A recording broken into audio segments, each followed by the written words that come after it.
ಸೌಜನ್ಯ ಹೋರಾಟಗಾರರ ವಿಚಾರಣಾ ದಿನಾಂಕ ಮುಂದೂಡಿಕೆ ಶುಕ್ರವಾರಕ್ಕೆ ಮುಂದೂಡಿಕೆ ಆಗಿರುವಂತಹ ವಿಚಾರಣೆ ಎಸ್ಐಟಿ ಅಧಿಕಾರಿಗಳ ನೋಟಿಸ್ ವಿಚಾರಕ್ಕೆ ಕ್ಲಾರಿಟಿ.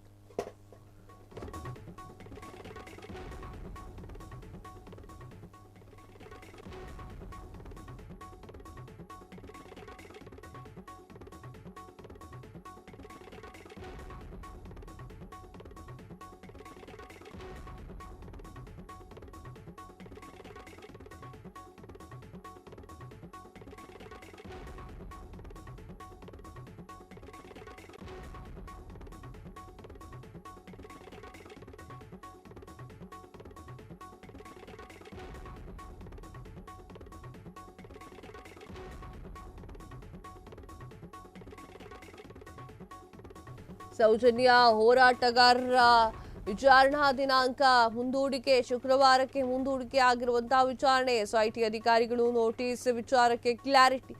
ವಕೀಲರ ಮಾನವೀಯತೆ ಈ ಶುಕ್ರವಾರದವರೆಗೂ ಕೂಡ ಸಮಯ ಕೊಟ್ಟಿರುವಂತಹ ಎಸ್ಐಟಿ ಶುಕ್ರವಾರದ ಒಳಗೆ ಒಂದು ವಿಚಾರಣೆ ನಡೆಸಬೇಕು.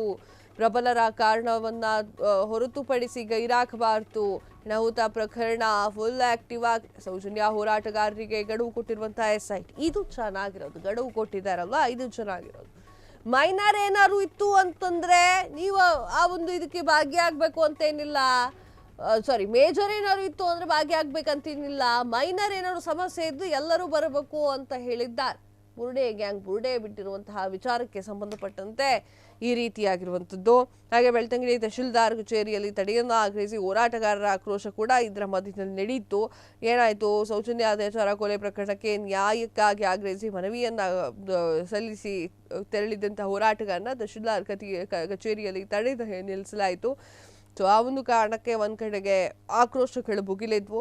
ಇನ್ನೊಂದು ಕಡೆ ಮಟ್ಟಣ್ಣನವರು ಹಾಗೆ ತಿಮಾರೂಡಿ ಹಾಗೆ ವಿಠಲ್ ಗೌಡ ಇನ್ನೂ ಸಾಕಷ್ಟು ಜನರನ್ನ ಎಸ್ಐಟಿ ತನಿಖಾ ತಂಡ ಇವತ್ತು ಕರೆದಿತ್ತು ಬನ್ನಿ ಅಂತ ಹೇಳಿ ವಿಚಾರಣೆಯನ್ನ ನಡೆಸಬೇಕು ಅಂತ ಹೇಳಿ. ಆದರೆ ಎಲ್ಲರೂ ಕೂಡ ಗೈರಾಗಿದ್ರು. ಆದರೆ ಸುಜಾತಾ ಭಟ್ ಒಬ್ಬರು ಎಂಟ್ರಿಯನ್ನ ಕೊಟ್ಟಿದ್ರು. 10:30 ಬನ್ನಿ ಅಂತ ಕರೆದಿತ್ತು. 2 ಗಂಟೆವರೆಗೆ ಗಡುವಿತ್ತು. ಆದರೆ ಯಾರೂ ಕೂಡ ಬಂದಿಲ್ಲ. ಇವರು ಯಾರು ಸುಜಾತಾ ಭಟ್ ಬಿಟ್ಟು ಮತ್ಯಾರೂ ಕೂಡ ಬಂದಿಲ್ಲ.